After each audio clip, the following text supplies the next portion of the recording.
నమస్తే నేను Priya welcome to focus. Phone tapping విషయంలో రాష్ట్రంలోని ప్రధాన పార్టీలు ఢీ అంటే ఢీ అంటున్నాయి. ట్యాపింగ్ జరగకుండా కేసీఆర్ను సిట్ విచారణ చేయడం బాధాకరమని బీఆర్ఎస్ చెబుతోంది. అయితే ట్యాపింగ్ జరిగిందంటున్న కాంగ్రెస్ నేతలు మంత్రులు చట్టం తన పని తాను చేసుకుపోతుందని చెప్తున్నారు.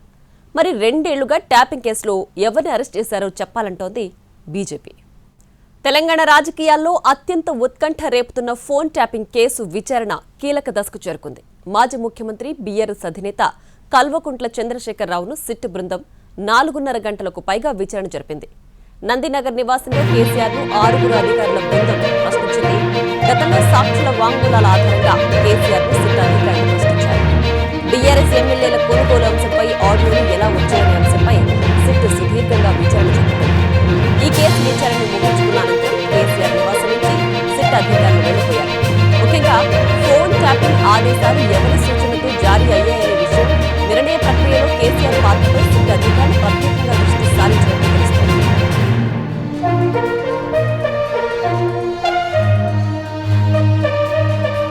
ఫోన్ ట్యాపింగ్ చేయమని ఆదేశాలు జారీ చేశారా అని కేసీఆర్ సిట్ అధికారులు నేరుగా ప్రశ్నించినట్లు సమాచారం. ఫోన్ ట్యాపింగ్ చేయమని ఇంటెలిజెన్స్ అధికారులకు మీరు స్వయంగా ఆదేశాలు జారీ చేశారా అనే ప్రశ్నలు అడిగినట్లు తెలుస్తోంది. ఏ సంవత్సరం నుంచి ఫోన్ ట్యాపింగ్ మొదలైంది అనే విషయాలపై సిట్ అధికారులు ప్రత్యేకంగా ఆరా తీశారు.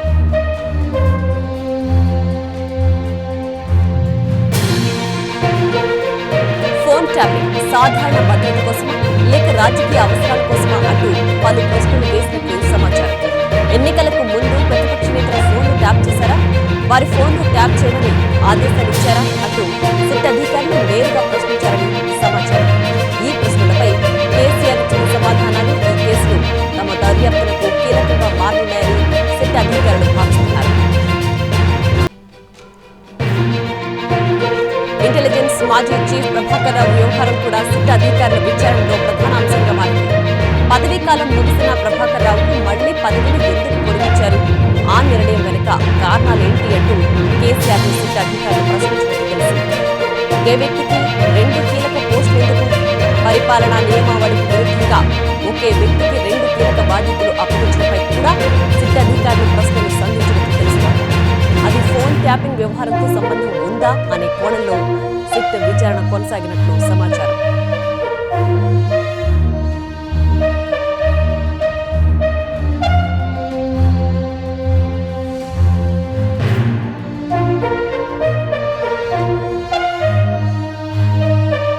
ఎమ్మెల్యేల కొనుగోలు కేసు సమయంలో తీసుకున్న చర్యలపై కూడా సిట్ అధికారులు ప్రశ్నించారు. మీ పార్టీ ఎమ్మెల్యేలు ఇతర పార్టీలకు వెళుతున్నారని మీకెలా తెలిసింది, ఆ సమాచారం ఫోన్ ట్యాపింగ్ ద్వారానే వచ్చిందా అనే అనుమానాలతో అధికారులు ఆరా తీసినట్టు తెలుస్తుంది. పార్టీ ఫండ్తో ఫోన్ ట్యాపింగ్ పరికరాలు కొనుగోలు చేశారా అని సిట్ అధికారులు ప్రశ్నించినట్లు సమాచారం. కేసీఆర్ పై సిట్ అధికారుల విచారణ తెలంగాణ రాజకీయాల్లో తీవ్ర దుమారం రేపుతోంది. ఇది రాష్ట్రం చరిత్రలోనే అతిపెద్ద కుంభకోణం అంటూ కాంగ్రెస్, బీజేపీ నేతలు విమర్శలు చేస్తున్నారు. బీఆర్ఎస్ వర్గాలు మాత్రం ఇది రాజకీయ కక్ష సాధింపే అంటూ ఆరోపణలు చేస్తున్నారు. కేసీఆర్ అంటేనే తెలంగాణ చరిత్ర అన్నారు బీఆర్ఎస్ వర్కింగ్ ప్రెసిడెంట్ కేటీఆర్. కానీ మూర్ఖులకు చరిత్ర అర్థం కాదన్నారాయన. కేసీఆర్ పేరు వింటేనే వణికిపోయే వాళ్లు కుట్రలు చేస్తున్నారని మండిపడ్డారు. కేసీఆర్ను ఎవరూ ఏమీ చేయలేరన్నారు కేటీఆర్.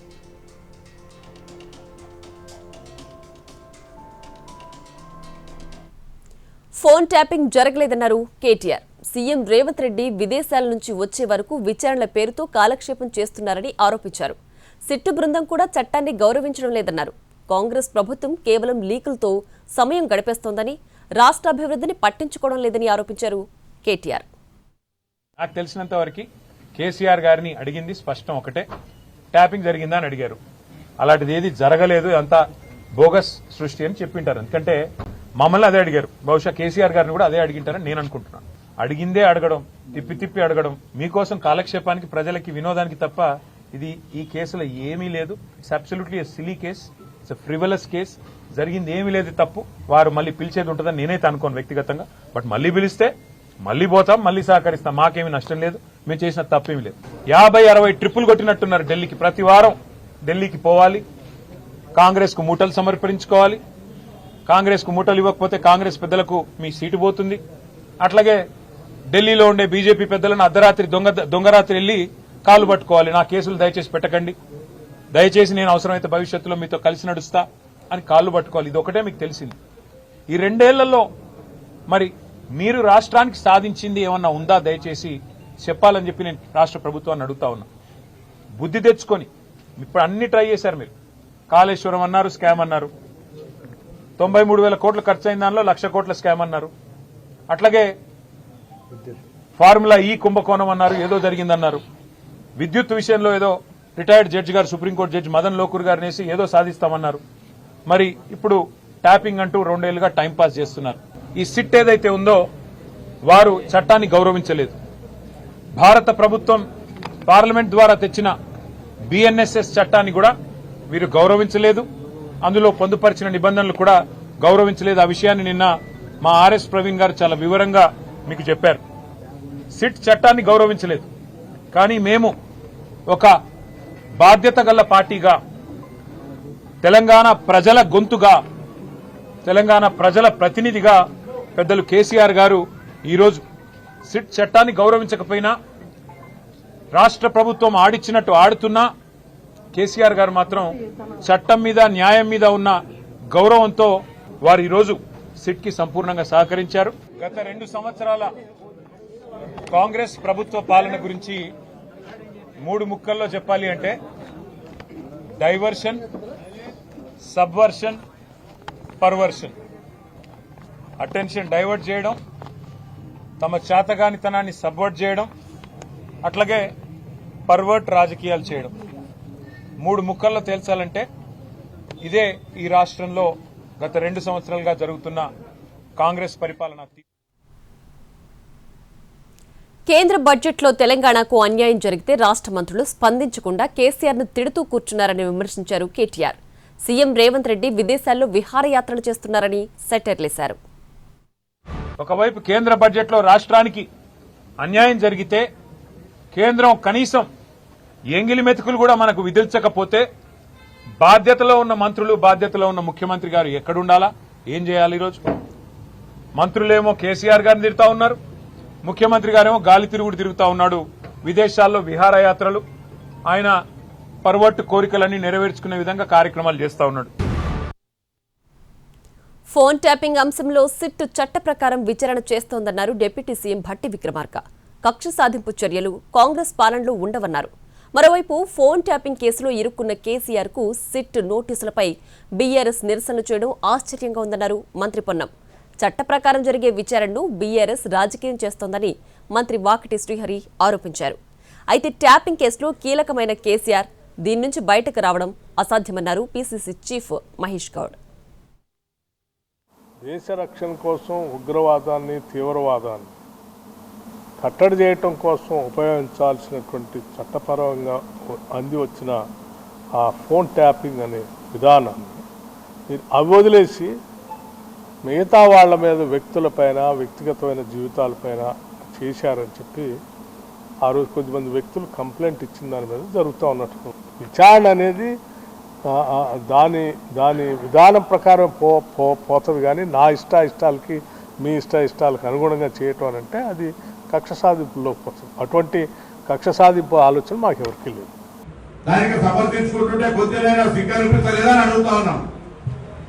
ప్రతిపక్ష పార్టీలు అధికారులను వదిలిపెట్టి కుటుంబ సభ్యులను సైతం టెలిఫోన్ ట్యాపింగ్ చేయడం అనేటువంటిది ఏ నైతికత అని అడుగుతా ఉన్నాం. ఇలా అవన్నీ వదిలిపెట్టి ఇలా సాగుతాలు చెప్పుకోవడం ద్వారా చేసిన తప్పు తాగుతుంది. చట్టం దాన్ని ప్రభావితమై నిన్ను వదిలిపెడుతుంది అనుకున్న పొరపాటు. చట్టంలో ఇటువంటి ఒత్తిడులకు, ఇటువంటి ర్యాలీలకు, ధర్నాలకు భయపడితే చట్టం అనేటువంటిది ఉండకలేకపోతుండే. ఈ కూతురు ఇచ్చిన అల్లుడి టెలిఫోన్ కూడా ట్యాపింగ్ చేసిన తర్వాత ఇలా నాకు అర్థం కాలే.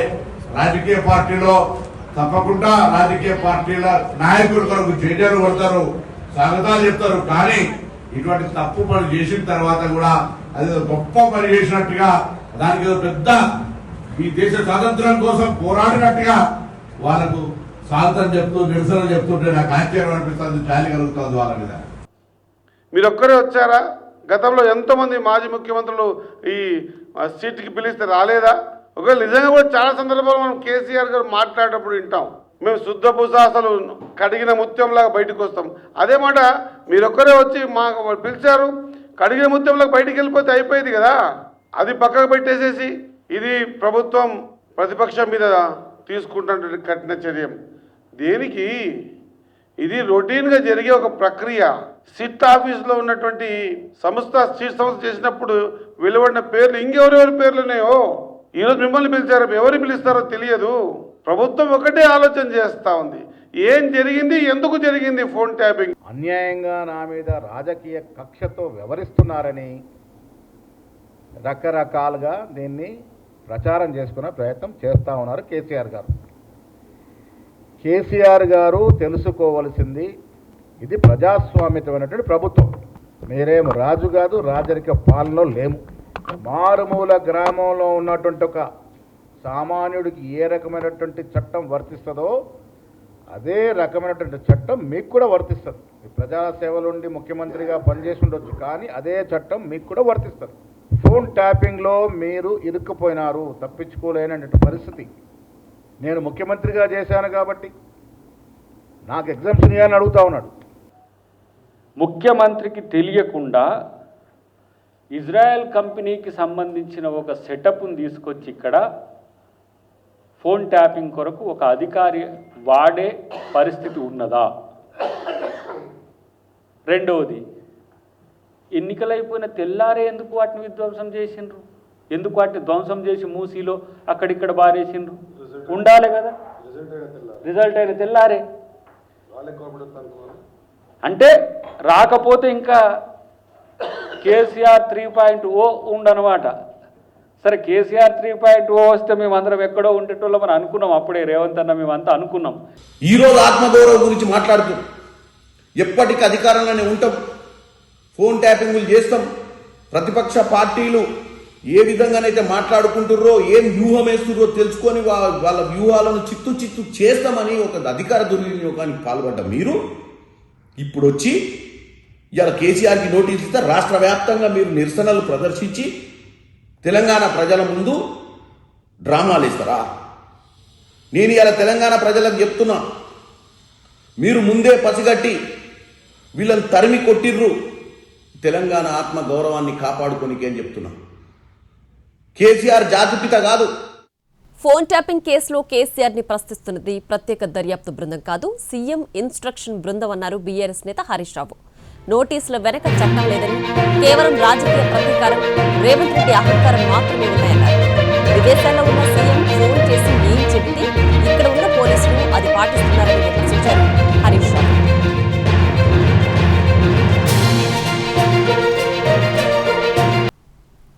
కేసీఆర్ సిట్ విచారణను నిరసిస్తూ రాష్ట్ర వ్యాప్తంగా బీఆర్ఎస్ నేతలు, కార్యకర్తలు ఆందోళనకు దిగారు. ఇది ఖచ్చితంగా కక్ష సాధింపు చర్యలేనని ఆరోపించారు.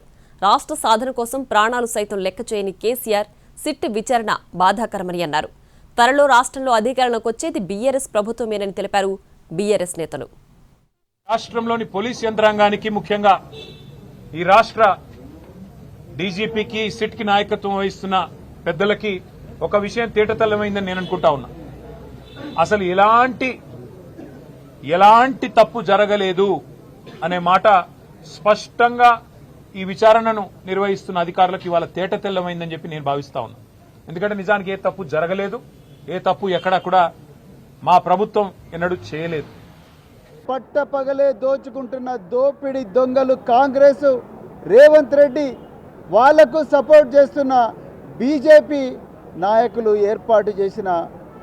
కుట్రతో ఏర్పాటు చేసిన సిట్టు పోలీసులు ఇలా కేసీఆర్ గారిని విచారిస్తున్నారు. ఇది తెలంగాణ చరిత్రలో ఒక గొప్ప బాధతో నిజంగా తల వంచుకోవాల్సిన దుర్దినం. నిజంగా తెలంగాణ అంతా కూడా ఈరోజు శోక సముద్రంలో మునిగింది. ఈ ప్రభుత్వంలో రేవంత్ రెడ్డి గారి డిపార్ట్మెంట్ ఏదైతే హోమ్ డిపార్ట్మెంట్ ఉందో ఎట్లా పనిచేస్తుందనేది అర్థమవుతా ఉంది.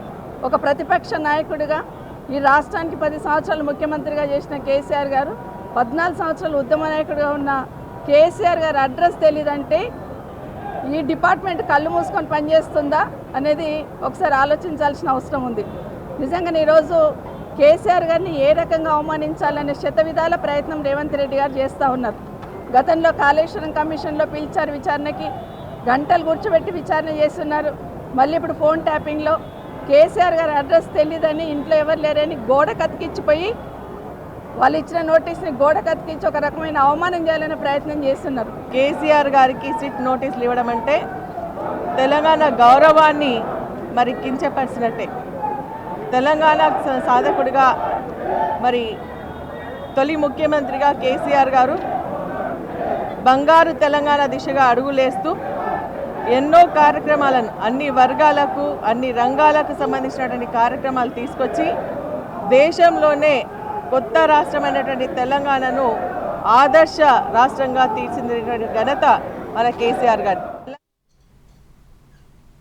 ట్యాపింగ్ కేసులో కేసీఆర్ ను విచారణకు సిట్ అధికారులు పిలిస్తే బీఆర్ఎస్ నాయకులు ఎందుకు గగ్గోలు పెడుతున్నారని ప్రభుత్వ విప్ ఆది శ్రీనివాస్ ప్రశ్నించారు. తప్పు చేస్తే ఎంతటి వారైనా చట్టం ముందు నిలబడాల్సిందేనని అన్నారు. సిబు సోరెన్, జయలలిత, లాలూ ప్రసాద్, యడ్యూరప్ప లాంటి వారు జైళ్లకు వెళ్లారని గుర్తు చేశారు. త్యాగాల ఫలితంగా వచ్చిన తెలంగాణను భ్రష్టు పట్టించి రాష్ట్రాన్ని సర్వనాశనం చేసినందుకు క్షమాపణ చెప్పాలన్నారు. సిట్ అధికారులు కేసీఆర్ గారిని పిలిస్తే బీఆర్ఎస్ నాయకులు తెగగించుకుంటున్నారు. ఎందుకు పిలవకూడదు సిట్ అధికారులు కేసీఆర్ గారిని అడుగుతా ఉన్నారు. కేసీఆర్ గారి దైవ సంభూతుడా, మానవ అతీతుడా, మహాత్ముడా? తప్పు చేస్తే ఎంతటి వారినైనా చట్టం ముందు నిలబెట్టాల్సిందే, నిలబడేసిందని చెప్పని మన చట్టాన్ని గౌరవించాల్సింది పోయి జార్ఖండ్ రాష్ట్రాన్ని సాధించిన శిబు సోరెన్ తప్పులు చేసిన సందర్భంలో జైలుకు వెళ్ళినటువంటి సందర్భాన్ని ఒకసారి గుర్తు చేస్తా ఉన్నాం. జయలలిత గారు ముఖ్యమంత్రిగా ఉన్నప్పుడే తనపై వచ్చిన ఆరోపణలో తప్పులు తేలి చట్టం తను జైలు పంపించినటువంటి సందర్భాన్ని గుర్తు చేస్తా ఉన్నాం. కర్ణాటకలో యడ్యూరప్ప కానీ ముఖ్యమంత్రిగా పనిచేసినటువంటి సేవలు చేసినటువంటి వ్యక్తి కానీ, లాలూ ప్రసాద్ యాదవ్ గారు కూడా ముఖ్యమంత్రి ఉన్న సందర్భంలో పొరపాటు చేసి జైలుకు వెళ్ళి వచ్చినటువంటి సందర్భాలు వీళ్ళకి కనిపి. ఫోన్ ట్యాపింగ్ జరిగిందని తెలిసినా ఇప్పటి వరకు నిందితులపై చర్యలు లేవని బీజేపీ నేతలు ఆరోపించారు. 2 ఏళ్లుగా సీరియల్గా సాగడం తప్ప చేసిందేమీ లేదన్నారు. ఈ కేసులో నిందితులను గుర్తించి కఠినంగా శిక్షించాలని ఉందని తెలిపారు. కేసీఆర్ కేటీఆర్ కాదు, ఎవరు చేసినప్పటికీ కూడా ఇది ప్రభుత్వం ద్వారా జరిగింది, ప్రభుత్వ హయాంలో జరిగింది. ఇందులో పారిశ్రామికవేత్తల ఫోన్లు, రాజకీయ పార్టీల ఫోన్లు, కుటుంబ సభ్యుల ఫోన్లు, హైకోర్టు జడ్జిల ఫోన్లు, పోలీస్ అధికారుల ఫోన్లు, మంత్రుల ఫోన్లు, సినిమా ప్రముఖుల ఫోన్లు, సినిమా నటుల ఫోన్లు అన్నీ ట్యాప్ చేశారని చెప్పి తెలంగాణ ప్రభుత్వం ఇప్పటికే లిఖితపూర్వకంగా హైకోర్టులో మరి దీనికి అఫిడవిట్ ఇవ్వడం జరిగింది. ఇది చాలా తీవ్రమైనటువంటి నేరారోపణ కూడినటువంటి కేసు. ఇది దీన్ని కఠినంగా వ్యవహరించాల్సినటువంటి అవసరం ఉందనే విషయం మేము గతంలో కూడా చెప్పాం, ఇప్పుడు కూడా మళ్ళీ పునరుద్ఘాటిస్తున్నాం. నాటకీ ఫెక్కీలో నేను ఇంతకుముందు చెప్పినట్టుగా ఈ టీవీ సీరియల్ మాదిరిగా రేవంత్ రెడ్డి గారు ఈ విధంగా కొనసాగిస్తున్నారు. ఇంతవరకు కూడా ఒక రాజకీయ నాయకుని పట్ల వాళ్ళు చర్యలు తీసుకునలేదు. ఏదో కొంతమంది అధికారుల మీద వాళ్ళని బలిపశువులు చేశారు. కానీ ఇవాళ ఈ ఫోన్ ట్యాపింగ్ కానివ్వండి, కాళేశ్వరం కానివ్వండి, ఇంకా అనేక స్కామ్స్ ఏవైతే ఆ రోజు రేవంత్ రెడ్డి గారు ప్రస్తావించారో దేంట్లో కూడా ఒక్కరిని కూడా ఆ ప్రభుత్వంలో ఉన్నటువంటి మరి అధికార పార్టీకి సంబంధించిన వ్యక్తిని ఎవరిని కూడా ఇంతవరకు వారు శిక్షించలేదు. వారిపైన కఠినమైన చర్యలు తీసుకోలేదు. ఫోన్ ట్యాపింగ్ జరిగిందనేది సత్యమని ఇప్పటికే ప్రూవ్ అయింది. దాని మీద విచారణ జరుగుతూ ఉంది. కాబట్టి తప్పకుండా రాష్ట్రాన్ని నడిపిన దాంట్లో ముఖ్యమంత్రిగా వారే కాబట్టి ఈ లా అండ్ ఆర్డర్ కానీ ఇలాంటివన్నీ కూడా ముఖ్యమంత్రి కిందనే ఉంటాయి. కాబట్టి డెఫినెట్గా ఒకటి ఏదో దురుద్దేశపూర్వకంగా జరుగుతుందని ఏదైతే భావిస్తుందో దురుద్దేశపూర్వం అనేది పక్కకు పెట్టి ప్రభుత్వాలు కంటిన్యూస్ ప్రాసెస్ కాబట్టి పోయినసారి జరిగినటువంటి ఇలాంటి వాటి మీద ఆల్రెడీ సిట్ వేయబడ్డది కాబట్టి దానికి లోబడి ఈ విచారణ ఉంటుందని చెప్పి భావిస్తాము.